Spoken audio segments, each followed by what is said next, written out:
नमस्कार, मैं हूं आपके साथ सुरभि। आप देख रहे हैं एक्सप्रेस न्यूज भारत। रुक करते हैं बड़ी खबरों की ओर। गोपालगंज के कटैया थाना क्षेत्र में पशु तस्करी का खुलासा हुआ है। पुलिस ने एक मवेशी के साथ 4 पशु तस्करों को गिरफ्तार किया है। गोपालगंज के कटैया थाना क्षेत्र में पशु तस्करी का खुलासा हुआ है। पुलिस ने एक मवेशी के साथ 4 पशु तस्करों को गिरफ्तार किया है, जिसमें मंटू चौहान, राजेश खटीक, राजू चौहान और इसराफिल अंसारी उर्फ मीनू शामिल है। पुलिस ने एक स्कॉर्पियो, एक पिकअप, एक मोटरसाइकिल, एक गाय, 5 मोबाइल और कई रुपए नकद बरामद किए हैं। गिरफ्तार तस्करों से पूछताछ में पता चला है कि उनका लिंक उत्तर प्रदेश के देवरिया जिला जेल में बंद अरमान से जुड़ा हुआ है। पुलिस इस गिरोह के अन्य सदस्यों की गिरफ्तारी के लिए छापेमारी कर रही है।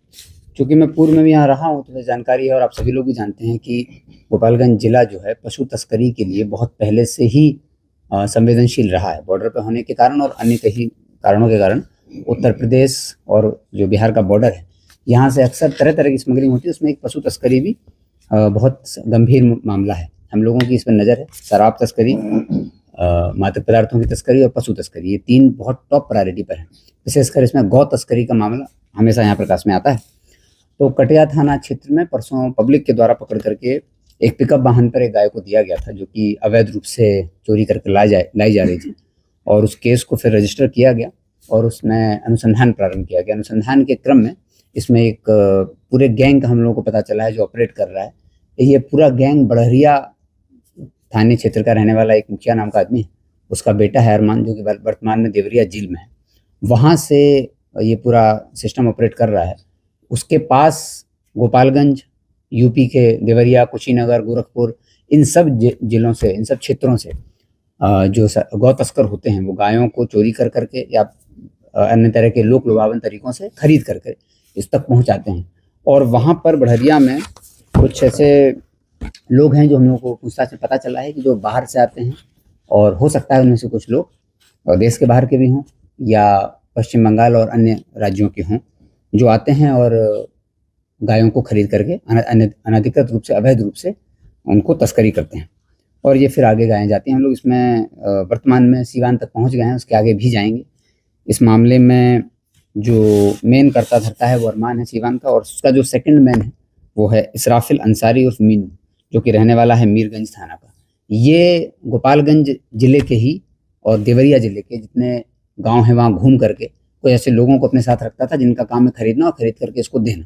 उसमें ये राजू चौहान नाम के व्यक्ति को रखता था और राजेश खटीक। तो राजेश खटीक जो कि खोटहा विजयपुर का रहने वाला है, इसका काम था कि गांव में घूमना, घूम करके उन गायों को इकट्ठा करना और राजू चौहान से पिकअप मंगाना, और पिकअप पर ये लोग अपना मवेशी लाद करके, जो चोरी के मवेशी या कम दाम में खरीद कर लोक लुभावन तरीके से खरीदते थे, और मवेशी को ला करके गोपालगंज में बेच देते थे। गोपालगंज में इसराफिल अंसारी की जिम्मेदारी थी, वो ये जिम्मेदारी लेता था कि मैं इसको बड़हरिया सीवान तक पहुंचाऊंगा, और वहां पर वो सीवान तक पहुंचाता था। वहां पर बाहर से आने वाले लोग इन पशुओं की तस्करी करते थे।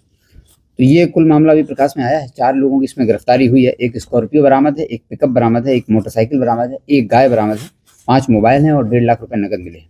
इसमें FIR दर्ज कर ली गई है। कटैया थाना में 4326 FIR नंबर है। अनुसंधान किया जा रहा है। 4 लोगों की गिरफ्तारी हुई है। साथ ही इसमें जो इसराफिल अंसारी है, ये 2 और इसके कलेक्टर थे, कलेक्टिंग एजेंट थे जो काम करते थे, उनका भी नाम सामने आया है। उनकी भी गिरफ्तारी के लिए छापेमारी की जा रही है। तो हम लोगों का जो उद्देश्य है कि किसी भी स्थिति में इस जिले को मवेशी तस्करी से मुक्त कराया जाए, और उत्तर प्रदेश और यहाँ पर जो तस्करी का काम हो रहा है, गौ तस्करी का एक बड़ा काम चल रहा है, और अनुसंधान दर्ज करके SDPO साहब को भी निर्देश दिया गया है कि अब इसमें जो आगे जो अपराधी एक जेल में भी, उसको भी रिमांड पर लेकर पूछताछ होगी। इन सब का फाइनेंशियल ट्रांजैक्शन का भी रिकॉर्ड मिला है। ये सब आपस में एक दूसरे को लगातार पेमेंट कर रहे थे UPI के माध्यम से और अन्य माध्यमों से। तो सबका बैंक अकाउंट डिटेल भी तलाशी जा रही है। साथ ही अनुसंधान जो है ये भी होगा कि आखिर ये गाय सीवान के बाद कहाँ जाती थी। सबसे बड़ा प्रश्न हम लोगों के सामने भी ये है। 4 अपराधियों की इसमें गिरफ्तारी हुई है और आगे जो है अनुसंधान वर्तमान में जारी। नए कानून में सर ये है कि पुलिस को पावर दे के इनकी संपत्ति यदि अवैध है तो जब्त किया जाए। बिल्कुल, हम लोग इनमें पहले हम लोग इनको पूरे गैंग को पकड़ेंगे। अभी वर्तमान में 2 जिले का गैंग पकड़ाया है और इंटरस्टेट गैंग है। इनफैक्ट अभी इसमें देवरिया, गोपालगंज और सीवान तक लिंक पहुंची, लेकिन इसके आगे ये आखिर कहाँ ले जा रहे हैं, जहाँ तक हम लोगों को भी इनसे पूछताछ के क्रम में स्पष्ट हुआ है, वो पश्चिम बंगाल के कुछ लोग हैं। चूँकि ये लोग लैंग्वेज से लेकर के और मोबाइल नंबर जो हम लोग को उपलब्ध कराए गए हैं, उनसे क्लियर हुआ है कि ये पश्चिम बंगाल तो जा रहा है। अब वो पश्चिम बंगाल कैसे पहुँच